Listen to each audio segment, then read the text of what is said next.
Supreme court से कॉकरोचों को लगा बड़ा झटका। पैलेट गन पर सुप्रीम कोर्ट ने दिया बड़ा बयान। प्रियंका वाड्रा बोली 750 करोड़ छात्र। खड़गे ने दी गृह मंत्री अमित शाह को धमकी। सीजेपी के प्रदर्शन के दौरान जिस तरीके से पुलिस ने पैलेट गन का इस्तेमाल किया, जिस पर राहुल गांधी ने देश के गृह मंत्री अमित शाह पर कई तरीके के आरोप लगाए और विपक्ष ने भी इसे मुद्दा बनाया, और वहीं इसी कांग्रेस के नेताओं को ये नहीं पता कि आखिरकार देश में कितने करोड़ लोग हैं और कितने करोड़ छात्र हैं। और इसी के साथ साथ अब गृह मंत्री अमित शाह को कांग्रेस के नेता और अध्यक्ष मल्लिकार्जुन खड़गे ने दी है धमकी। इस पूरे मामले पर विस्तार से बात करते हैं और पहले बात करते हैं सुप्रीम कोर्ट की। जी हाँ, सीजेपी के प्रोटेस्ट में जिस तरीके से पुलिस ने जिन लोगों ने पत्थरबाजी की, जिन लोगों ने सरकारी संपत्ति को नुकसान पहुंचाया और उनके ऊपर पुलिस ने पैलेट गन का इस्तेमाल किया, जिस पर राहुल गांधी ने कई तरीके के आरोप गृह मंत्री अमित शाह पर लगाए, पर अब सुप्रीम कोर्ट ने ही कांग्रेस और कॉकरोचों को बड़ा झटका दे दिया है। दरअसल सुप्रीम कोर्ट ने आज पैलेट गन के इस्तेमाल को लेकर साफ कहा है कि सुरक्षा बलों द्वारा प्रदर्शन में पैलेट गन का इस्तेमाल सुरक्षा नियमों के तहत स्थिति के अनुसार जायज है। अदालत ने इस बात पर जोर दिया है कि अगर किसी मामले में इसका दुरुपयोग हुआ तो याचिकाकर्ता को आम बैन की मांग के बजाय उस खास घटना को चुनौती देनी चाहिए। अगर मामले में उनका दुरुपयोग हुआ है तो याचिकाकर्ता को सिर्फ आम बैन की मांग नहीं करनी चाहिए, बल्कि खास इस्तेमाल को चुनौती देनी चाहिए। जजों ने इस पूरे मामले पर यह भी बताया कि प्रदर्शन में गुंडों ने घुसपैठ की थी और जमीनी हकीकत हर परिस्थिति को ध्यान में रखना जरूरी है। कोई फ्री पास नहीं, कोई चुनिंदा आक्रोश नहीं, पहले पूरी तस्वीर देखो। तो ये तमाम बातें आज सुप्रीम कोर्ट के द्वारा कही गई हैं पैलेट गन के इस्तेमाल पर, जो कि बड़ा झटका है विपक्षी पार्टियों के लिए और खास तौर पर राहुल गांधी जैसे नेताओं के लिए, क्योंकि राहुल गांधी ने गृह मंत्री अमित शाह के ऊपर आरोप लगाया, वो भी बिना किसी प्रूफ के, और आज सुप्रीम कोर्ट ने ऐसे ही नेताओं को बड़ा झटका दे दिया है जो बिना प्रूफ के अभी तक आरोपबाजी कर रहे थे, वो भी संसद में। इसी के साथ साथ आपके लिए बता दें कि छात्रों की बात करने वाली कांग्रेस की नेता और खुद प्रियंका वाड्रा को यही नहीं पता कि आखिरकार देश में कितने करोड़ की आबादी है और जिसमें से कितने करोड़ छात्र हैं। दरअसल संसद भवन का एक वीडियो अब प्रियंका वाड्रा का सोशल मीडिया पर काफी ज्यादा वायरल हो रहा है और इसी वीडियो को शेयर किया गया है अब भारतीय जनता पार्टी के प्रवक्ता प्रदीप भंडारी के द्वारा। और प्रियंका वाड्रा की इस वीडियो को शेयर करते हुए प्रदीप भंडारी ने लिखा है, प्रियंका वाड्रा का कहना है कि भारत में 750 करोड़ छात्र हैं। भारत की कुल आबादी लगभग 147 करोड़ है। प्रियंका बुद्धिमानी के मामले में राहुल गांधी को अब टक्कर दे रही हैं।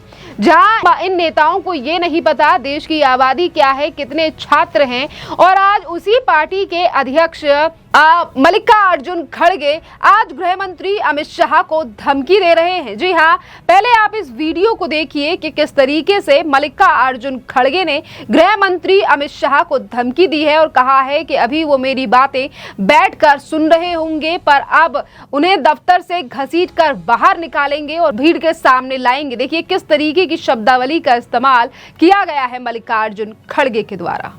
किसका कान गया, किसका हाथ गया, किसका पैर टूटा, इसका जिम्मेदार कौन है? इसका जिम्मेदार आप है, होम मिनिस्टर है। आप बंद कमरे में रह के आप सुन रहे होंगे मेरी बात, लेकिन आप बंद कमरे में रह के बहुत दिन छुप नहीं सकते। एक दिन हम बाहर खींच के लाएंगे और जनता के सामने हम दिखाएंगे इनके दिलों में क्या है। मल्लिकार्जुन खड़गे का बयान आपने सुना और किस तरीके से धमकी यहां पर दे रहे हैं मल्लिकार्जुन खड़गे देश के गृह मंत्री अमित शाह के लिए। अभी तक इस पूरे मामले पर भारतीय जनता पार्टी के किसी भी नेता का रिस्पॉन्स या टिप्पणी नहीं आई है, पर आपके लिए बता दें कि गृह मंत्री अमित शाह ने इसी बीच आज संसद में आईबी डायरेक्टर और गृह सचिव समेत कई बड़े अधिकारियों से फिर एक बार मुलाकात की है और इस मुलाकात को लेकर सियासी गलियारों में ये भी चर्चा चल रही है कि आखिरकार अब क्या कुछ बड़ा करने वाले हैं देश के गृह मंत्री अमित शाह।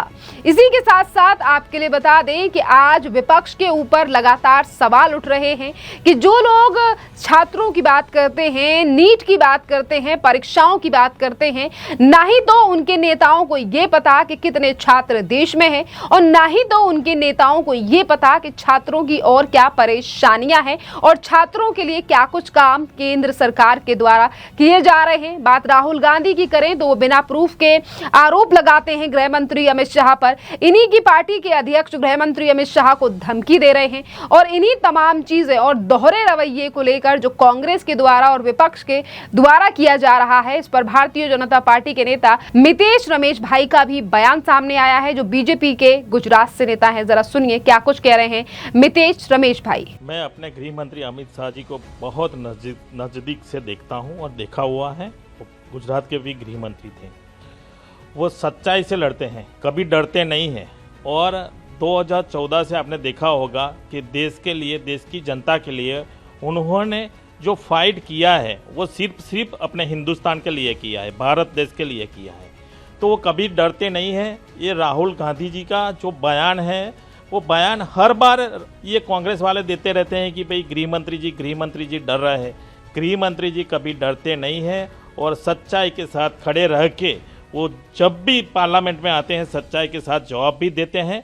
और मैं बोलता हूं कि गृह मंत्री जी ने ये जंतर मंतर वाला जो उन्होंने सच्चाई के साथ जो तपास कराया है, उसमें काफ़ी लोग दोषी थे और काफ़ी लोग 2000 से ज़्यादा उसमें आप देखे होंगे कि जो उन्होंने गुनाहित हैं, वो गुनाहित लोग थे, वो छात्र नहीं थे।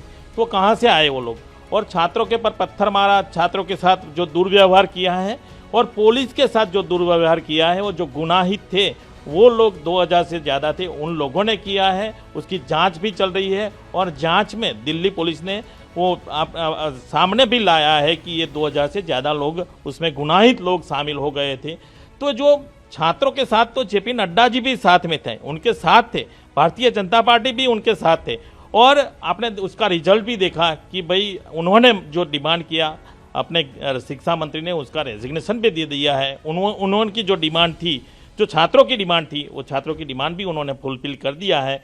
और जो भी अभी अगले हफ्ते में भी पार्लियामेंट सेशन चल रहा है, उसमें भी आपको पूरा मालूम पड़ जाएगा कि जब जवाब देने में वो लोग विपक्ष पार्टी डिस्कस करने के लिए पार्लियामेंट में आते ही नहीं है, पार्लियामेंट को चलने नहीं देते हैं, तो फिर भारतीय जनता पार्टी और अपनी सरकार तो तैयार है कि भाई हम सेशन में उनका जवाब दें, उनके लिए भी तैयार है। लेकिन वो पार्लियामेंट सेशन ही नहीं चलने देते हैं, तो फिर क्या करेंगे? तो बीजेपी के नेता का बयान आपने सुना, उन्होंने सीधे तौर पर कांग्रेस पर हमला बोला है और इसी के साथ साथ ये भी बताया है कि कितना कुछ काम केंद्र सरकार के द्वारा किया जा रहा है। इसी के साथ साथ भारतीय जनता पार्टी के नेता अशोक चौहान का भी बयान सामने आया है, जिस पर उन्होंने नीट परीक्षा से लेकर विपक्ष पर कई बड़ी बातें कही हैं। जरा सुनिए क्या कुछ कह रहे हैं अशोक। डिजर्व जस्टिस, ये राहुल गांधी ने डिमांड किया था इंडिपेंडेंट कि सुप्रीम कोर्ट इस पर मॉनिटर करे। सुप्रीम कोर्ट ने भी इस पूरे विषय को, इस पर एसओपीज क्या है सरकार की, इस पर उन्होंने पूछा है। क्या कहेंगे सवाल? देखिए, सुप्रीम कोर्ट में लोग जाने के बाद में ऑब्वियस है कि सरकार को तो उत्तरदायित्व तो बनता ही है। सरकार ने कभी भी अपनी भूमिका से कभी सरकार ने अलग भूमिका ली नहीं है। जो सच्चाई है वही सामने रखी है और सर्वोच्च न्यायालय में जाने के बाद में सुप्रीम कोर्ट में भी सरकार की यही भूमिका है कि बेकसूर लोगों के ऊपर कोई कानूनी कार्रवाई हम नहीं करेंगे, स्टूडेंट्स को न्याय देंगे। और कानून आज जो लाया गया है वो पूरे एजुकेशनल सिस्टम को ट्रांसपेरेंसी प्रदान करने की मामला है, तो उसमें कोई इशू है नहीं। तो we will, government will, whatever has been asked by supreme court, there is no point. I mean, government is definitely willing to give whatever information they want. तो आपने ये तमाम मामला जाना कि किस तरीके से विपक्षी पार्टियां सिर्फ और सिर्फ अब स्टूडेंट्स के नाम पर राजनीति कर रही हैं, सिर्फ अपनी राजनीति और अपनी सत्ता को वापस हथियाने के लिए। पर जनता इस समय पर समझदार है, क्योंकि जो धमकियां दी जा रही हैं और जो बेसलेस आरोप लगाए जा रहे हैं, इस पर भी अब सवाल पूछे जा रहे हैं राहुल गांधी और कांग्रेस पार्टी के नेताओं से। खैर, इस पूरे मामले पर अब आपकी भी जो राय हो, आप हमें कमेंट कर जरूर बताइए। धन्यवाद।